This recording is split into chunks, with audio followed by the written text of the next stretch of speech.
bai ka di ni jibi jal pan nyal ene to ke jong rai ku be de jara che khul ka ke lwel ke pan nyal tung de ke e lwel an be ra chok chin nyalich manatu e be ya nyalinda e kene ke be cho we pan nyal agut be rabi yone pinom ku ke chin nyalich ne pinom ke ne te loy nyalich ku lwel ka banin cheitin ale birando ko lom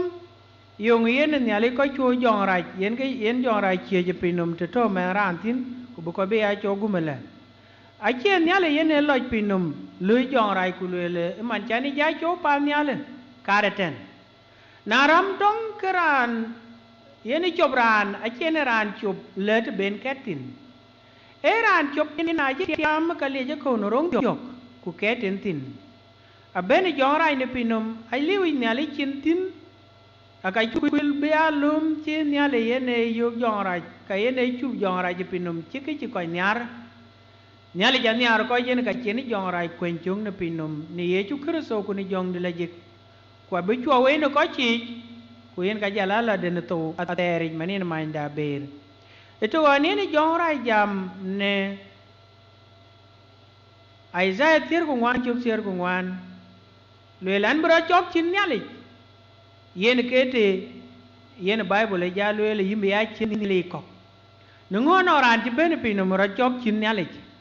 ran ro lwele yen nyale ran ne yen ka yen lwele ka chi dor jong bi chor jong bi jam ran ka jong bu to no wale a chin de riede korbata no wi ku ni men bu wi ku gel ka yen be lon dun loy gel ka yen be lon dun muk be gel yen ke pelong tueng imbe ya chen ne le kok a ken ne le yakoba eto a ko lung tueng muk e be chen jong de birandor be ya ne le jeto yen bador lung do we jamale do ne ka ngai chak ni chungwana gut chuk de tem ku ke yen ben be tero tongo do ne ka ngai chak ke chir ka to ne ke chir ka to pi ni ke chir ka to ne piuich do ne pi ni chim ne ke do ne ke loye enan yakoba nyalindu an nyalin matil an be kara go ne mit kare go ur ken er kwa dia ku kwan wan ke ko ga man an pio ya kai ne jwa ga nyar ku yi long chaloi elung do ro ki elung do ro gilete ne ebe jong de che dor ne ke che tong ich bara che lui ke che tong ku ye ne bin nyali dor sin e ke ne ga pen lung do ro de long ke tier a chin man chen Paulo e yo ne bung de tu sier ko doro chuk siero ko go Paulo ko nar pago chele ku jem we ko ka sina we ngem ke we ka dur chi tuol ta kare war chat en ku ngem ka ya ka dor kan yu kan de ku ni chi gor yale ya ke de nyalin ku ke ya ga dor ku ke yen ka le ken week nyalin chi pin chak ku kan ga de kai to ne nom mane bendi nyal ko pin a che lwe ge gap lwe ke loy ke no ko chen ke ye lung de ro de lung ke tier pen e bara che lu yik ka chinde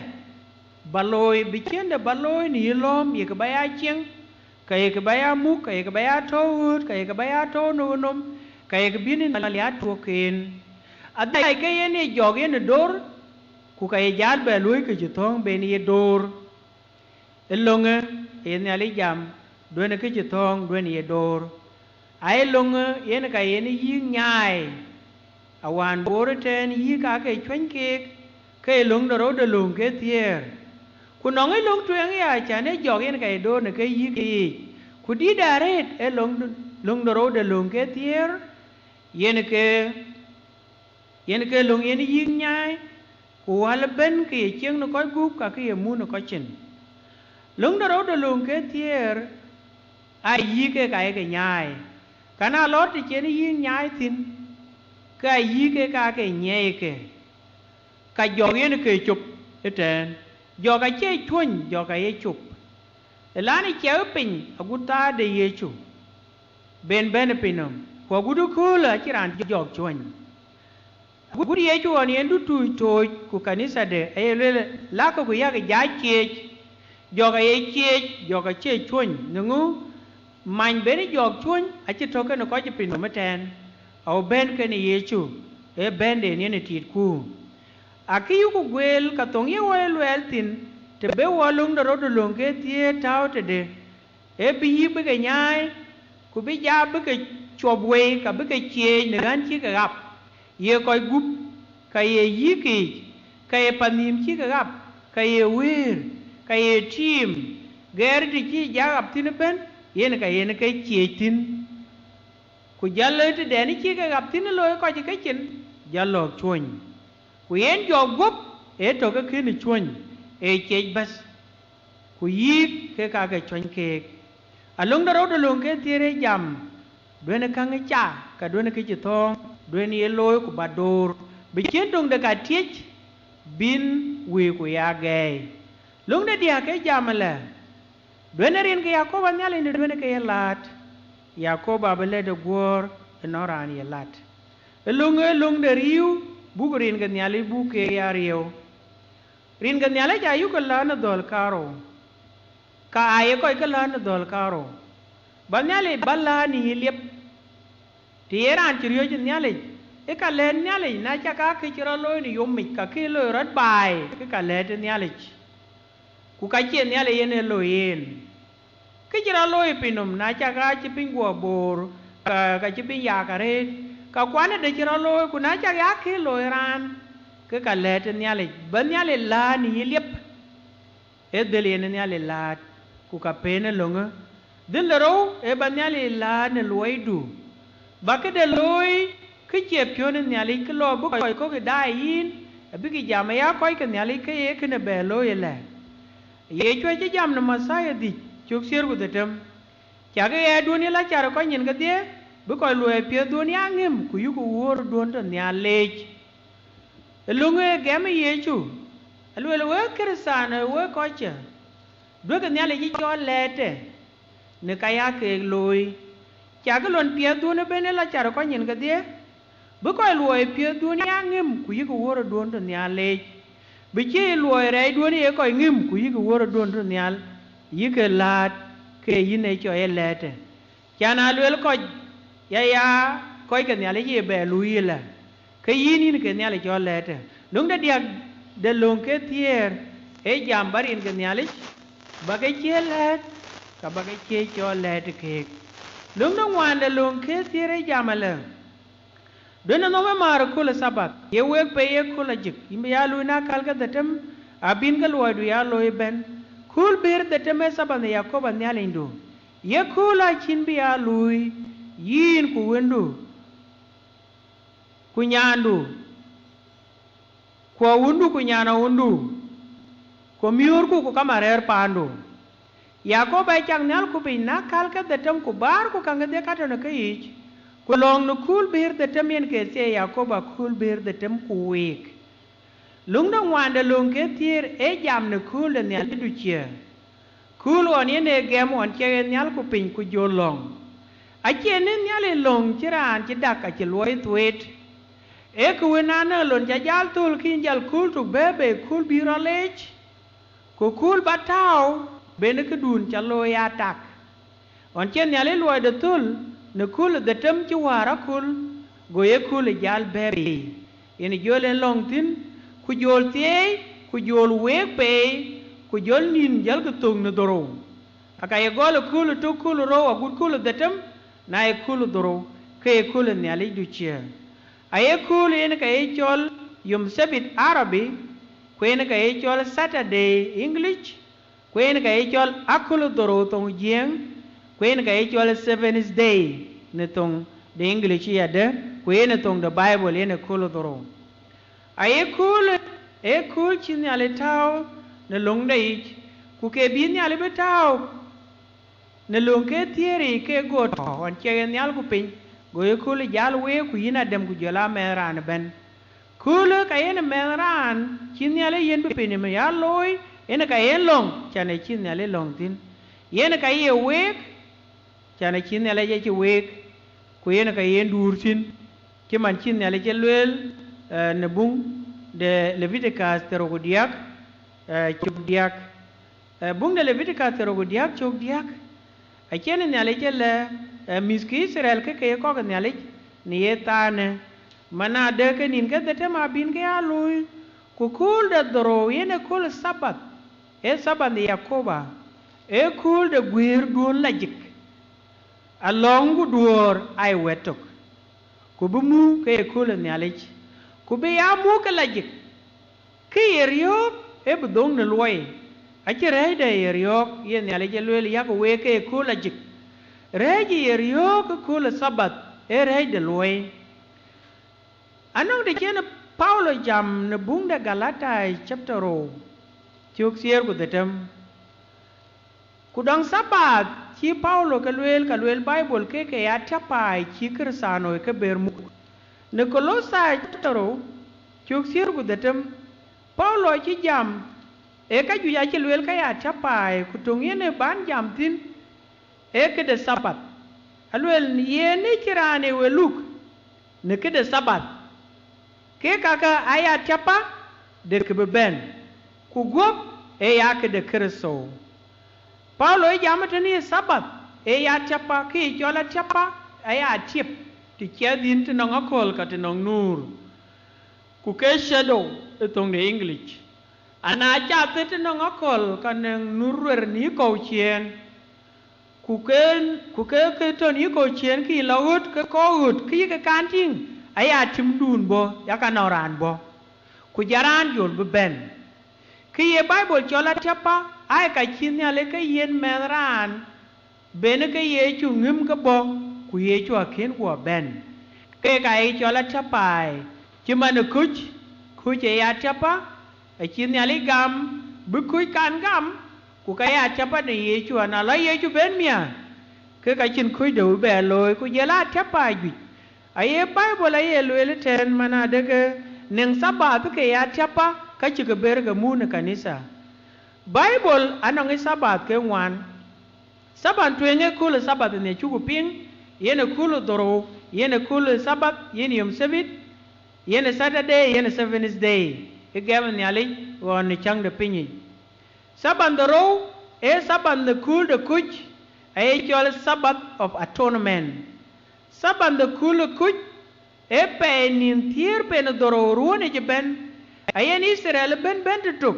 ku jal koy loy ben ku jal ben ka ka nyale jot la jing de la jik ken riem ku be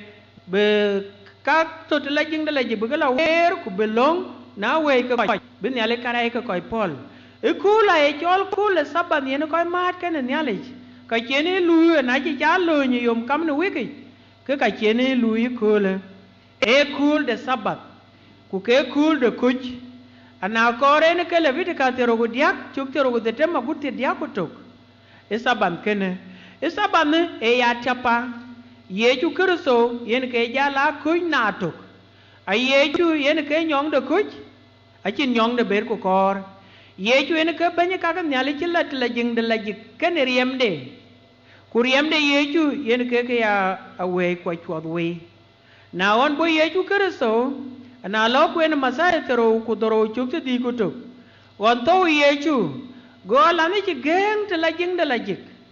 yene te yene riem la wer ne pe nin tier pe no doro ne saban de yene ko mat kan nyale go ire go nyar gut pin e nyo de mana de ke lo ni lo ite ne ya tapa na chi ju jal to we kule ke ka chin a tapa de ka chin khu de bere la loy na korba ka wi ke ne ba ke ping ka ke khu ye loy ke ye lor ne Hebrew chapter the 1 chuk sier ku to ka gut sier ku di e saban ne e ye loy pe nin sier pe no doro e ya tapa aka chi Kristianoi ka kanisa de Yesu a chi ke bermu ku ke muan saban de diak e runde sabat e ye ne tiob long e la vite ka tero di chuk to ka gut en chi doro runai ka kwen ka de tam yen mi ke Israel ka long aja ber kwen wil aja luel ka mati ne ka to tin ku iran be la kwen ba ja la kwen la vite ka tero di chuk so ka gut en chi doro e runde sabat a chene purdu ayena lwa ko ben long a ben miuri pur ku ki lu ben ka ba ke chama e ko kwen ni ne runi ke de tam na borunda doro có coi cha long gọi là pen tuk agut en chi pen tiar kro ruone ben ay chorunde sabat rune a chene epur run yene tiob long sabat no ka waye ker sanoi a chugu ber muk nengo ye chu ker so we ben na wo ken long de pir masai tier ku tuk chuk chero ku bet alwele bake nongen we kai ka tek jor ku ba mi long a wo kai ke le jut runde sabat a chene yugu beti ti mana long ye runde sabat ti na ti runde sabat ben ka jal pio mi raret bi che ber be ya lui kamiori ye pur ye chu e ben ken long de pir lan tong ga min ye chu ker so ke du long du a ye ni ka o ka te ge ke ben ku jal pi ne long de pir ku ka che ke ni to ge ni che ne ker sa no che ke runde sabat mu runde sabat e re ke ne pin de kanan tiom ka pin chim ni ale yen mis ke Israel ku jol ke yen long bi ku mu re ke ni pinye krisanoi achie kanan to ne Middle yene kananda e panyal ti chene ye chu gan ko la juir ni jon cher ku wan churo aguten ti diak lweli ye chu la bat do la juir ku na la ti don juir kan ben ku lom wen no gob de ba ya to ya ti yanto a wo krisanoi wo ye ko ka kanande panyal alunga kanande panyal ke ka mu ku ke anayerunde sababi eruni yene tioblom bitiom de Israel pinde kanan chini ali yen mis ke Israel be along kubi ke ni ale ya ta man chige yen pinye ke ka chi bere along ye kersano muk nungu kanan da e panyal ku ye ju kerso wa yen long de pir arunde sabat na a chi kersano be ber muk sabat ngwan ay chol Sabbath of Jubilee or the year of Jubilee ay cho run yen ko cho law nim na chi run sabat ti lo ke run doro ko ja ber to run ko ke detem ku be run de doro ben tier ku ngwan run ko ke detem ku be run de doro ber ben tero go tok ku be run de doro ber ben tero go ber ku be run de doro ber ben te dia ku di ku be run de doro ber ben ter ngwan ku ro ku be run de sabat yeruna doro ber ben ter ngwan ku dongwan alwel ne aliji na ci runde sabat de doro ci ben yene jala lo ni runu ter ngwan ku dongwan kelwele jalga taw runu te di ku runu te di ce ne pe nin tier pe na doro a bene tun ko ne bay ji ben kelwele le bit ka tero ku di ku ber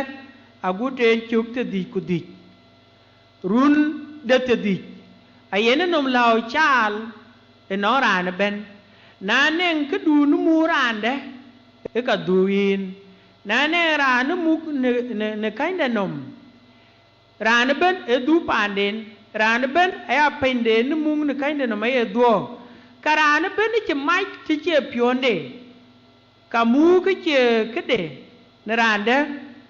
na borunde tedi ke kayene liberty ka freedom ka nom law ay chal ni Israel ci ben ekene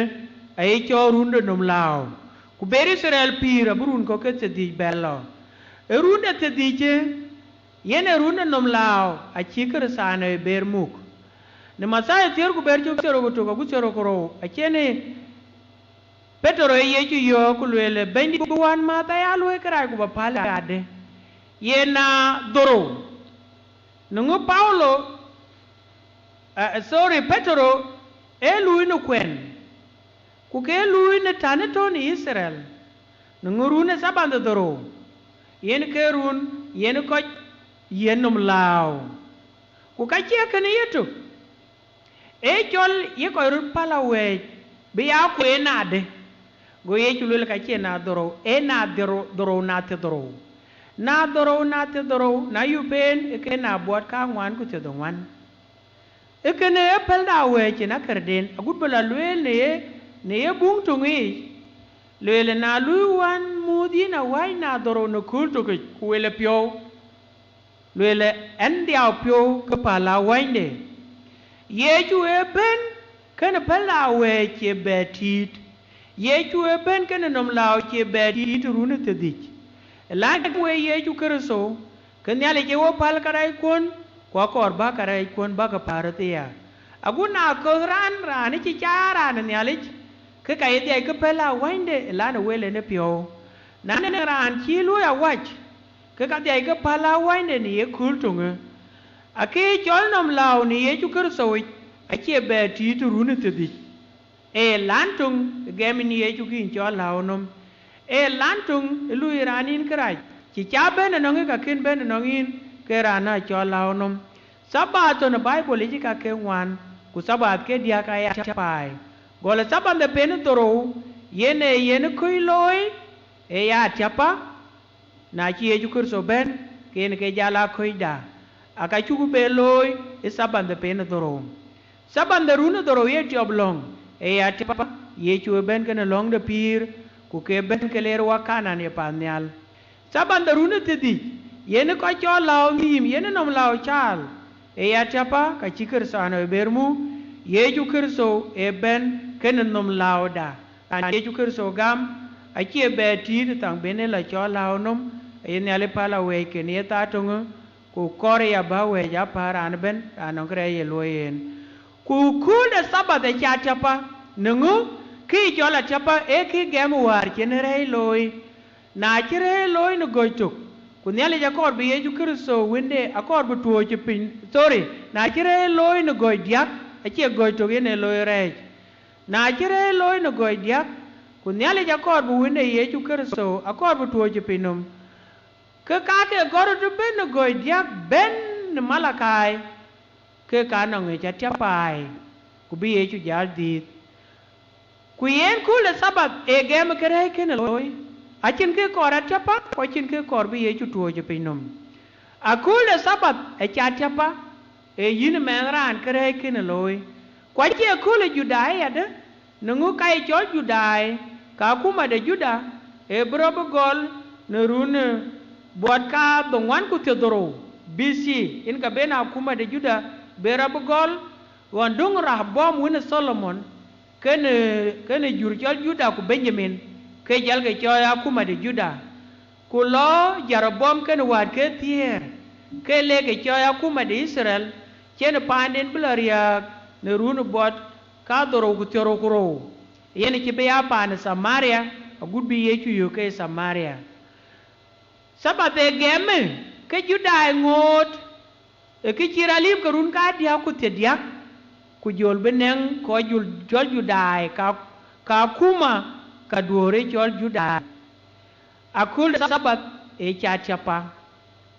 e kul gemme kere ken loy alung da wane jam duno mar kul sabat ye wek pe ye kul jik aran kor blung da wane lung ke tier mu ku ka che ne ran chi kor blung ka ne ale ya mu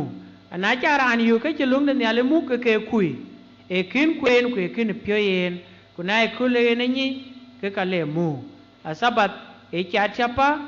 e ye kul gem ne ale jangor ke re ke kin loy ku sabat e lung da wan de lung ke tier a blung mu ka blung da wan mu e ba sabat ya ko ba mu ke ne lung da wan de lung ke tier ku yen ka yen ye chu ben ne pinom ku le la ne chu boba long briok e bi ke ya yit masai di chok sier ku doro agud bi ye chu jam winde rana bendi de sabat agud bi ye chu ya duru kul sabat ne bung lung wan lung da di de lung ke tier e jam ye wute ku mor ba cheng na ko ju pinchi ya ko ba nyalindu ki yenin e lung yen ka yu kan pye mit a chan men ko be nyalij be lo enom a che dai lo enom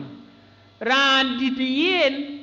yen kar yo ku benyale jal be pyo ye mia e wun ku man e longe e be met be koy dir ken be yar yo be chen kre lu ran di du ka ke bine palwe na lo ran di du le rab pyo diaw ku le an diaw pyo cha yararir abu moria dai ku bu wuria mondit kine diay ki riyo ci kek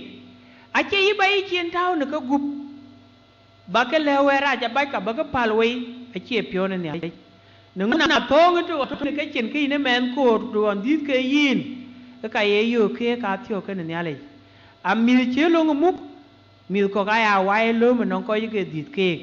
na lo ko yi ke dit tin lo bi pyo diaw ke ka chin cha tie to ngin met ayen ka ye Paulo lwe ne bung de Ephesus chapter the tem chuk tu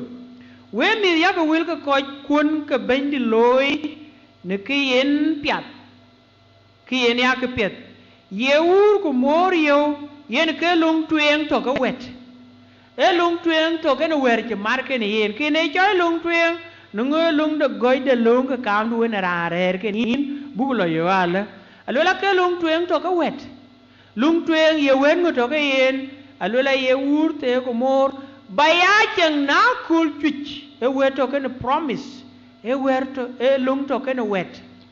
no ngo na chi ur ko mor chi ke reo ke yin chin tie ne pi duich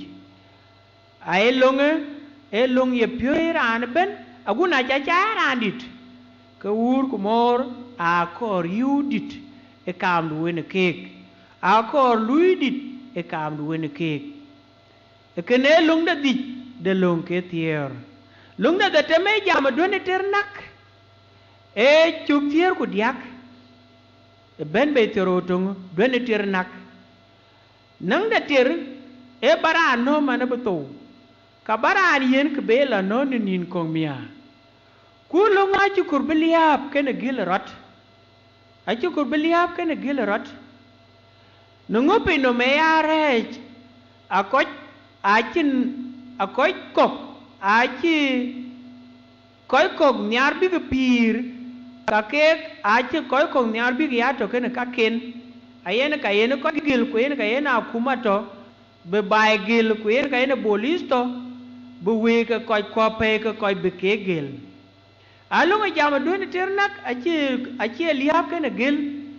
aguru an yene nyale mi ke Israel yine ke long aka yin ke long ke to tong ke non ke chol gil bu ko ri ya gil akana bora na kin gerot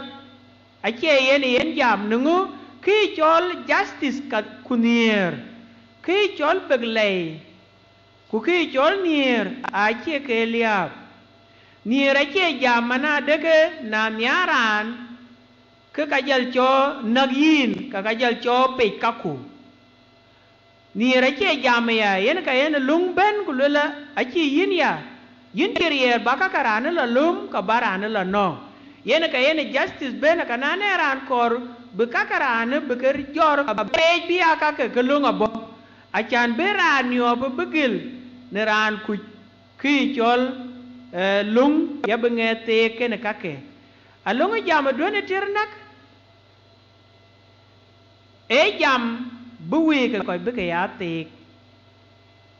baran chenak nane nge chwayin ki lare ne lungnum ran merwe lung lare ne lungnum ye gedun ci kwal ka ye gedun ci riop ke lare ne lungnum ku done coy ka done lañ ki lona tonga chan bala gur ke ka jal bela raj lo ngwani ci lare lungnum na cinum ka ci ru wuji pen ay ka la ne lungnum a lung e jam e done ternak e lung de dik ku done ternak ya baran yen ke bela no ci man baran hoy ke ke ye mat ka ke ye de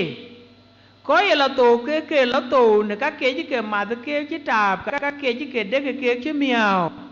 ko ji ke yin ke ai neng biak tin a chi bung da Habakuk chapter ro chuk te tem ku chuk dongwan a chi le diwa beto no ran ye jirande karan ye rande yen miao na chi jal mio lala ke ka jal dol ekene te non ko mu go longu a chi ji ka ke a chi ji ka bo ko ya la no nungu a chi le ba le an murot miao yen ka mo en mitche ku ka bo ko ka bo ka la no ko be ka ko lo riok be wo ye ran ke cha kwet ai chena tie nungu ai wo chi be ko lo wer pin ku kai wo chi ko la tim pyot a ko ka nyale mulung ke tier a chi ji ka ke alwele ju masaya doro chuk sir kuro alwele ke no we pyo bi ko ya lwewe yen ya ga lwewe ke ya yen ke long na nong pyo bu ko ye ke pyat ke ye ga yen ka pyat ya ba ka pyal ka ran de ba ka che lum ku yen ran ka be lo riok long jam do ne ternak e long jam bu ko rtek na ne ga dun chi ran wo kin dwene lany wene ke motok ku bine lo gwor laare ne lung num ku ka bi lung abila te wik na e lung jale la kum ka chi bere alondu nungu lung a chi nyale taw ku ka cha ku ma chi lum bene are wil bene ke ya wai ku bene ke yi derande ya gel lung da doro we jamle ni chuk sir ku wane ben be tungu ka kwen ku lela dwene yekur tiengarande e tiengarande monyi tiengde e monyi tiengde na chati ke tiengdu ke tiengdu elong e igel bachelo e nora cherandu tiengdu ka monche moindu a chiman na korker ke Samuel doro tirgutu wale Samuel dior de wan kule tieng Uria le kor Uria to tong anong koy kok chinyina kwany rana to tong koy kok diar ko koy ko lo lut te chen ke lo tong ka bello a lo bai luoi karana cha kuma wate de karande chi dung bai achi nyen lo kwany ran ting chi wan ku moinda liu ka ki chi mo ni jor mana de ke de bai ajol bello lueli fursa ben tieng ran chi lo na kumai ben lo kor chi mane David yen a chini ja tie yen ke chok de ran kin ti ke ya elongo kora to no nyir guru ti ya dunia kur a che ko chi ti ke pe bung do koronso de to de tem chok choro gudi ale biran de ko lum ti yen Paulo jamale kida duwe ja chen lum ale bir ran ti ko lum ka mo ka nya mana de ke ka chen lung nyir pen to kor ben lo karan chro diu ache yen ki Paulo jam kre duwe ja chen lum ache bu duwe ya raj ka bu duwe ru da choi diar ke kin ke tiak ache ne Paulo luel ki luel ka chen lung ke de duwe e bu ke tiang na e mane ke de duwe ja chen lung nong bendit kwene lung die aya luel chimandara ni nang adut ne kai de pyo de bendit chulum aya tage ke ni ne piet ni yong de mane yeto e ya piat bran ya dia chito yento uja nang tik kin dwene palde yen kor uja kin dwene ti kor kunai yeti kin kire loy kunai dwe tia ke ka kire loy iya yen ka ye Paulo ache jam mana de ke dwe alaunim no anaye nyane dwe kuira choi tik ke ken tiak ke kur nungora antine ka monyu anong tingde na lonya lo choi tingdu ku ka ken tiak kin chukur nungu nyane anong muinde aka ko brania to tichi ento yen ke ti Bible wele along jam de kur e ko manim ping ka dia benge beato chito yento ku yen ke lung ye tigel lung de bet e jam doni ye kwal e chok ser ku di e brani apeng ne ke de ne ka kol chien ke ruenye mar ke ne tir ne koy kok aranet ayen ke de kwal ku to ruenye gororon ke rani kwal ku wan ke pir abu de belo kor kuruenya lani stage yen ke ran kwal ku to ya de ayene alelwelele dwene ke de rande dwene ye kwal achi pet nungu nyale ke we yen pi ala guptu ku we yen tek tung ran bena nong tek ke tero ku wan achi kur bena ran tek ke tero ku wan yok kunin ke de tem ko wik be yok ku jol ke chera loy ne ke teken ke jolwel ka bala lombe ya ke dia achi ne jatie go yaru yira jol ku loker ran kwal aguru inde chi jwir yin kaka kuma yin mar ka kui kaka ko kokok baka mar ka kui yen ka ya kuma jol corruption achi ruwenye kan yin corruption e bakang loy ka chilung ke korbe ke ya loy alonga jama do ni kwal e kurbe nga ya pe ke ne ke de ku jal ga dune jal jopik aguten bi lew lung de bet de lung ke tier na cha chen ke to kan yin ke liam anang dol yu ne ke liam lo ba nang ke de ku ai ke kwal ne ruin ka kai ne ke ban ke kwal ke ye tui de rande ku ke ai te rande te ku ai chin ke pol ku ke lo rande ne te ke yin ka cha la lum ke du tui de ka cha la lum ke du ye na chin ne cha tie na cha ran tin ke ban ne kang ke te ye ke ka kok abla to lele ne ngun ya le ye ne ke ko te kang ye ne ke wa yi ran ben yin ke te tem ke tum ku ran ben na te ke te ro ngwan ke tum ku ran ben a chi yen pir ku pya lo go be a lui a chi ran ya ngang ran nyop e ran nong te den da ne pi de aka lo ke ri ra chi ke lo ku ka de ke nong pi den le ben pi de loi ku ka ye ko kon ko ye ngim ke ran anong ka da ne pi de chen ke lu be a lui chi man ko lung de bet e jam do ne ye kwal bran ya pe ke ne ke de na kor be ma lui na te do ne ke de ran de cho luin tin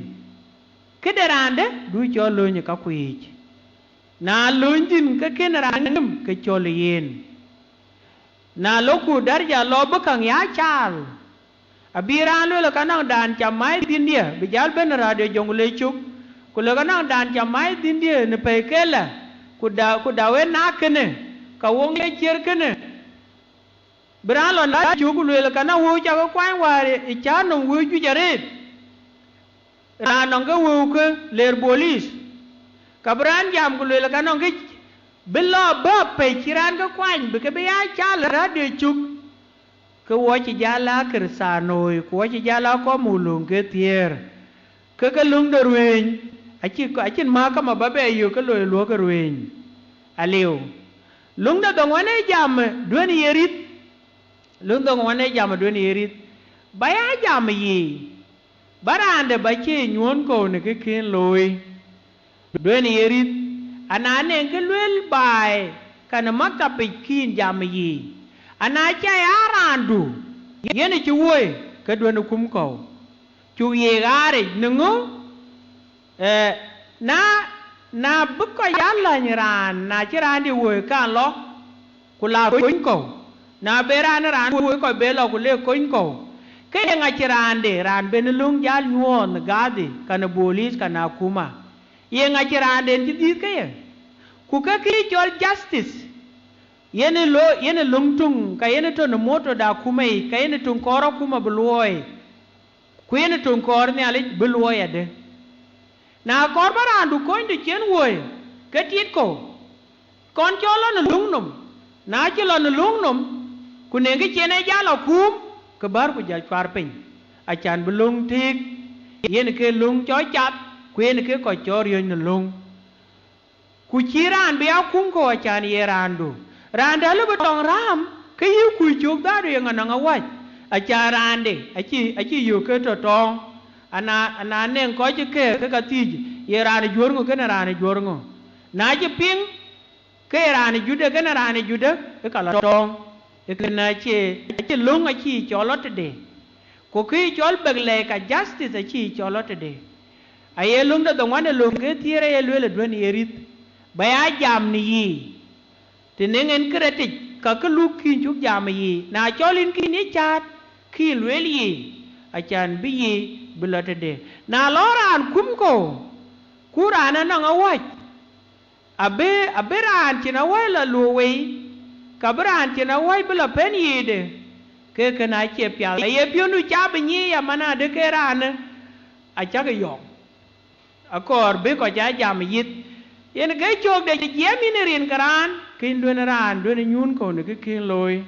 so do ne rit am bra luel kan ye ker de rit a chirman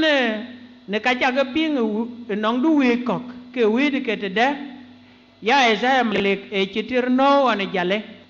kuran chola esa malek ka chin ne le a chi ko mi ne di ti na gudurun ya te di ko werune ana cha ya awan yene ran pu ne wo kan to awan de tuk e ka ken ko ken kan pu aka che yitir che no rita kirman belela Isaiah Malek e che ko joron ku ler ke pa ne chol tot ache ya ko kulde e pa ne balwel che manin pa dung beto junu Sudan ran jola Isaiah Malek go ya chu da ku nyinde akin pa ne akin kan tinge ka kin kan kai ne chok de aka che ya ko kululo rot akirman belela ya Isaiah Malek ko 7 day ache tya ko ku ko cha ching community je tuk ana cha ka run war chela ke wan ku ko ja jal pinum ke man Isaiah Malek je ben jal pinum go ko ka ne ali ben ku community ku ko ka kwat ku lo ku to chi to yen ran to cha na chi ne ali le ran chi to be ya du ni tiopich cha ding ku jola ka ju ko ga cha ga ber be ku ne ben ka ai ke de ki chorit mana dege ye jam yi na chira na loy ke lwel ke yi chira na loy na ki loy kin dun ran kim ko ki loy kala ben ke rit ku kala ben ki chelung de dongwan de lung ke thier cha dong ye jam ma dun ye rit ku lung de dongwan ye ne ali gam e brin karan de ke gil be chira ne nyon ko baj ke chin ke chu ku ke be pion de ran gil be chera ni kai leta be ke ta ran de ko aki jori te go to yen ke yen ni ale lung de dongwan tao ya du ni rit e go to ku ka ni ale ke be ya to e be ko ja gil be rin ke ko be ke ku be pion ran be rin ta be gil a go pion ran ya tang ni ku yira na chi ye na yini riet ka chi riet kin du ni tor ne ka ke rit wen chi ngeriet ka baloi tong ka grita che ke thor ai ga dunim ne pir loi pi du piere a pet chi pir ni ke chi ne le be ne a pir ku ka chi ga nyoni ko ben ka che yit a be ke war ke pe cha ting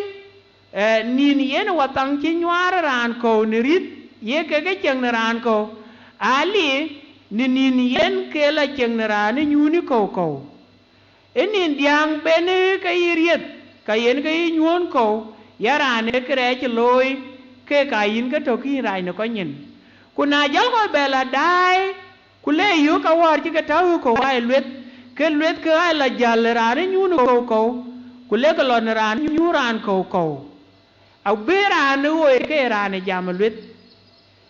kuna ne ye tu ye ka lwel ka lo be ke ya dio ki ke be ya lwet ki ka war aguten ki te pie yera jor tinera ne jam ne lwet alo ka yen ko riet aye te pie de ne ra jor tin aye chongum ko ki te yen jam lwet tin akana ne ko nya yit ku ko ma lwet te ne ka ki pyo de miet nungu a ken ran den ke nyai kar yena kor be ki chol justice ka ki chol be ko ya jam yi akor be ya choto today e lo de dongwane jama dwen yerit akor be kersano ka wo buku ya jam yich na ne ngeter ki lwel yich dwen rande yin ko kikin loy ku dwen randu kon chan ye randu ti chena wany loy ka dwen kon cholung chotek chemande lung de dongwane jam ye dwen rit e lung yerin karande gil ku ke pion rana ye gel kana nen ka ke chi yuai chin ke rit ku logo yu ke che yit kin wel pio e re cha chan bible e jam ye re che dung de lung de dong de lung ke tira dwen yerit na chairan yu ka chu dong ka lung ko ke nyale nye pio koch nyale ya bi pala wandu ku balo ne jam de yiti lung de tie jam ya dweni ye wak e chuk tier ku doro ne ben be tero dweni ye wak ye pik ne kedu e lung a chen bole ne la pandu te chin wak ka de nongin ku yen ke gojde ruin ku yen ke gojde kor ku yen ke gojde ke ye lor yok ben aye kan wa be yakadu ayen ke jem ye chu masai di chuk tero ku bet le ran ben ye tioi ne korai de gop e atung ne loke ye ne yepyo nungu ke bakwala ben aye kan wa na cha wan e pyo a chiri de ye ka du kin jal dol be ne ke ya la be abe ya ka du ku kana wang chere chi mana yun pye chiran yi ku jal niar yun pye chiran yi akar ba ye ya yin na wulu bin ke yun yi e copy yen ka kor kwa che wur yen kor lo ku jal randu ni chwe wur jal be ku jalel an kor bala ye yun chirun e rane e kana che choy wuk e copy de ki chiran loy ka kor ba loy ki chol wuk e kana du nyerane yen ka e jal ta chir de ye kudu ayen Bible jam ya do ne wa ke ka ka lung ke tier wa wu ke ne alich chin ya le ke yen mis ke Israel ku ka ke yin ka pinnom no chu lu bu le ka lung ke mis ke Israel no mis ke Israel ke ka ke ko ke ne alich ke to no pinnom ne tanga na ga ma lung ke ne alich ke ka ko ne ke yen ke ku beran ke to no ko ke ne alich ne tanga bi mis ke Israel be jal bu pioch kana alwel ku lung ai ka ga judai kana cha ga ye chu ka buku kwen judai ya no ka ka lo ka ben a ke yen Israel na jel ye ju ben pinom ne masaya terogro chu si dia ku ngwan go ye ju ben ku melung ke tienim ne lung ke ro masaya terogro chu si dia ku ngwan go ye ju jamala na ju para sa ye pinga chi sadoka chong mim e ke kut ka nim Quran tung de ke ye du ku ne lo ka chi ti tem ye du pio ye long no din longi ke tie go ye ju yok ye ne le ben di dunya ni pio ben ku ne tiep du ben ku ne tang du ben ye ne ke long tuen ku ke long dit ke mer ye ju nom ne ke long ye choi long tuen ai long tuen ke ngwan ke kam du ne le long tuen e jam mi ya chen ne le ko e na tuk e kam du ne le lung ro e jam du ne kan e cha ku ba ka dor e kam du ne le lung de dia ge jam du ne rin ke ya ko ba ne le du ye lat e kam du ne le lung de ngwan e jam du ne kula saba ne ya ko ba du ne ye dong e kam du ne le ke lung ke ngwan a chin bolin de ben pan du ti chin ka dong ai akuma ke le kai ka ka kam de ke ne le lung de dung de ke e ke du ne le ke lung ke ngwan a chi ko mani me lung du ye ne le nyar ne pion du ben ku ne tang du ben ku ne rie du ben na nyar ne le uya ke chi le ba jog be dur na nyar ne le uya kin chi lu ba ke chi tong be dur na nyar ne le uya kin chi le barin ke be lat na nyar ne le uya kin chi le ba kul be re abadong long twe ke ngwan ai long ke kam du ne le go ye ju ko mani me long tu long chien ke de dem ai long ke kam du ra re ke ni yin alung de di je jam ye urte ko mor era rer ke nin done ternak era rer ke nin done kur era rer ke nin done kwal e ke era rer ke nin done yerit era rer ke nin done wak era rer ke nin lung ke de tema lung ke kam du era rer ke nin go ye ju ko manim no lung du ko lele de chi de ke juk se dia ko dongwan yera rer ke yin yar chi mani yugop na nyara rer ke nin gol ur ko mor ke longa chi ber be dong na nyara rer ke chi mani yugop ke yin chi tir ber no na ne ke chi wai la gwela kuma na nyara rer ke nin ke yin chi ting ne bela kor na chi chare ara chi la chewe ke ga lwel ke ting de ab ben na nyara rer ke nin ke yin chi ke ber kwal na nyara rer ke nin ke chi beriet na nyara rer ke nin ke yin chi ke ber wa lung chen ka datem go yi ko mani kulel yera rer ke nyar chi mani yugop ku jol bulele ne chuk ter wan e masai ter ogro lung ben ku nebi ai ko je ke lung ke ro lung ben no bible ku jam ne bi ben to bible a ka mar nim ne lung ke ro na che lung ka kam du ne ale ke kai lung ka kam du ra rer ke nin a lung ke ye ju ke ro na kwen ke ka ta de ku ke ne nyen ta pe nya pet e ka chol u ye ka ke dong ye chu ka ye ka ke wer ye chu ke lung ke tier ku ka ke lu ye chu ke lung ke tier summarize ye chu e me lung ke tier lung ke ro ngo ra re ben ke ko lung dia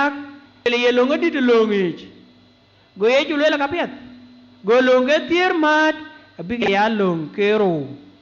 ye ra re ke nyar chi man ye gop ane ne chu kien ba ka kwen ten Yechu akin lung ke tier akin ka war kwa chi lung chu dung. Ni Masaya di chuk sier ku doro alweli Yechu le.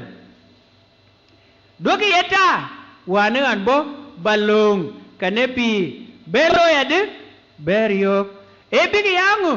epi ke yayit. Gol lung ke tier Yechu ajarot alwel anai chi bo balung beriok e balung cho yit. Alung ke tier kulung ka nyale ben lung cha cha pai lung yene ke rin ka nyale gil ku gil ka wi ka koch ku gil ka pe ka koch ku gil ka rin ka koch alwel Yechu ka ke cha ka bu war epi ke yayit ku jolo le juk si ber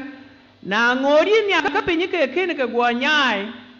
e ka chin full stop tuk ku koma tung mi nyai le longi ka ka ye tong ding li ka jol punctuation ka wen ya ka ko we ku ka ka tuk alweli Yechu ka chi yi lungu bene be nyai koma ku full stop ba chi nye ngu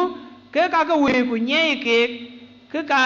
ka ri a wil ana wil kong na nyai koma ke we ra jel de chi man we re jamale yeni Yechu ruwe yo ku le le yini a yong ni ye kule kimito wene ne paradiso koma to chili iten ku oje ne ka war wer chi mana jot koma ku ba ben taw ti jamale bi Yechu ruwe yo yini a yong ni ku taw koma jal be we ku jeli Yechu le ni ye kule yimito wene ne paradiso mana do ka ye Yechu le ten ay elwel berwin to kan ye ne kul tung yemen ne paradiso kuna ja koma bala taw ne kul ko long ti ku bi Yechu jamale yini ayong ni ye kule yini ayong ni ye kule ku taw koma yimito wena ne paradiso manatu ke kul e kul yemen ku ka ye kul beneto ne paradiso ken ran e kene kati ye ka ngwere ano ki lwel ni jam de rani ana jam Yechu lwel ane chi bubalong kane biberiok ke Yechu bubalong ya yit achin te chen Yechu long ke tier war ai yen ka ena kuma long ke te mu apiet belong de kor amu kuma kulung de ruin kulung de tir long ke te tem chen ka amu kuma ke ka pet akana ne long chi ka war cái ông đây yêu cái lồng bè lồng ai chơi chú ai chơi cái chó pin à cú đi chú ở phía na lồng na lo bung na mắc xir chụp xir của đồng an lấy na mắc xir chụp xir của đồng an cái chú ở thiết tục gọi jam lên rane bên nó nghe chú chụp xir của đồng anh ấy lồng đun cái ra riêng nó nghe tu cái nhau này nó không có gì ye tu pin biết yung ba lôi ba pira tè lồng go Yechu yo yung ina chok piet achin ran piet aketuk en yale ku jo jam le juk sir ko dongan yin ye lo e Yechu ka jam yin ye lo done tier nak achi Yechu go le long da tem done ran na ko to le long da doro done lawo tieng da ran de le long de bet done ya kwal lere lung de dongan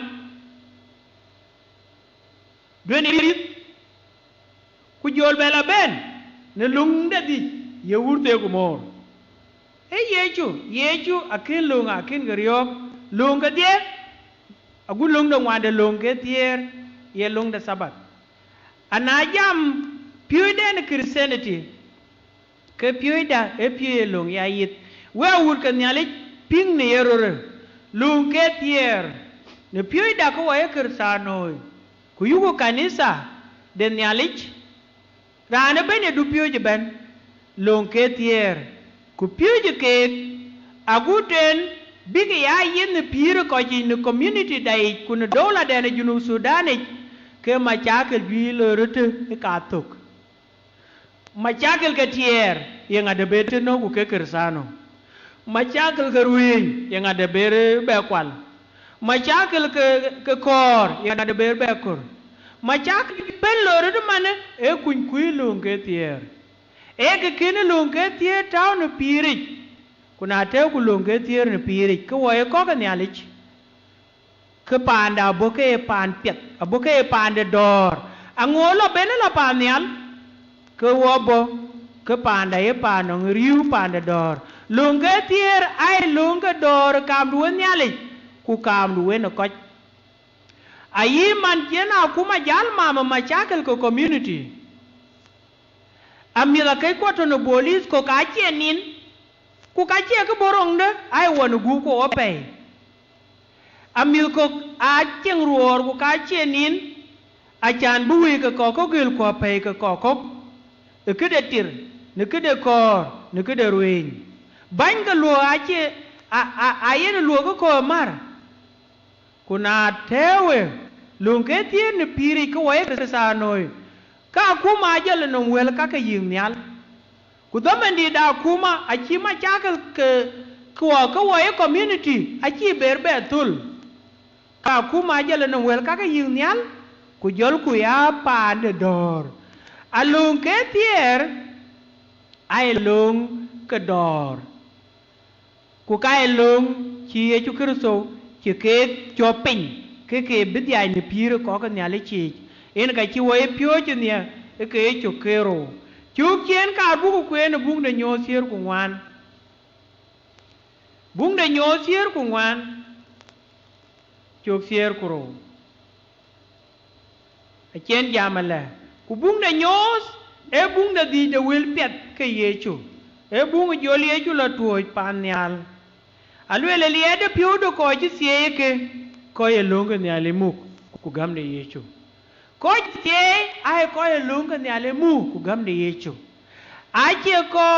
ye jama wo bu lu ne lung ko ye ye gam lung a che ke du lu ye chu ke so ye ke du lu lung ai ka ye ko chi ke lu jal ngor bi ke jal pir ye de ye ni ale je lu le pir bi ke pir ku lung a che ke du lu lo wok e ye chu kereso ko ji tie ye keresano chi lwel de bung no nyo sier ngwan chu sier koro ai a che ko chi lung ne ale chwar we ku lwel ka wo ba ke lu ne ye chu nyin ke ye chu ja ra ku lwel ane chi bo pa lung bu le de ba ka ber yo ke bi ke ya yit ku lwel na ngon ne al ga pin ke ke ne ga nya ka chin full stop ku ko ma tu me nya ne lung ich ko ji tie a che ko ye jama wo bu lu ne lung ku ka chi ye chu ye gam ko ji tie a ko ye chu gam ku ka mu ale ku yen ga piu de ye chu zado na lor bung de jon tier ngwan chu sier gudi e ka lweli ye chu le na ya ka nyar ko wel blung che aloy lung ka kero ya man lung ke tier na ya ka nyar ya ko ya gam ku blung che aloy lung kero ya man lung ke tier ku le lweli chu sier gutuk ran to ko lung che e ye chu ka jam lung che kero ye ne ale nyar ku nyar arer ke nin ya manum lunge tier erane ye ne ke ga nyar ka ye ne ke kersano ki ju rom ne ko le wa wut ke nyale ai lunge tier ma le chan cha kararet ku ke cha lwelun ya ka mar ke lunge tier ku ta u ben tang ben ke pyo ju tuk tuk katang ben ke pyo luang du ne tuk tuk ku ba ke jami ke lung ke tier ki ne du pyo lung ke tier ke jami je tuk tuk agu ten be kersano e bet bi ke ya ko che ko dung lung akana le ko ya yu ko ka wech ke ka che kersano ko ka wech community ko dia ke korbe ke ye dia ko lum ko ye ka ko kwalwa ko ka kul ko dia ke mu ka moto ye tier loy e ka le ke yu ko a che kersano kuna lo ko ya kersano ke dia kere ye lung ke tier be ke jal ku jal community ya ko ke dor ku ya kuma jal no wel yin nyal ku ye ko bla pa nyal to bi ye chu bung de nyot tier ku wan chu tier kro ko chu tie mane yin ku en ai ko ye lung ne ale mu ku ka ye chu gam ku lung ne ale ke ka ne chu ke ku ne lung tuen jam ya chen ne le ko ke na to lung do do ne ka ju to nge dor lung de diak du ren ke yakoba du ne ke la lung de wan du no mar kul saba lung de di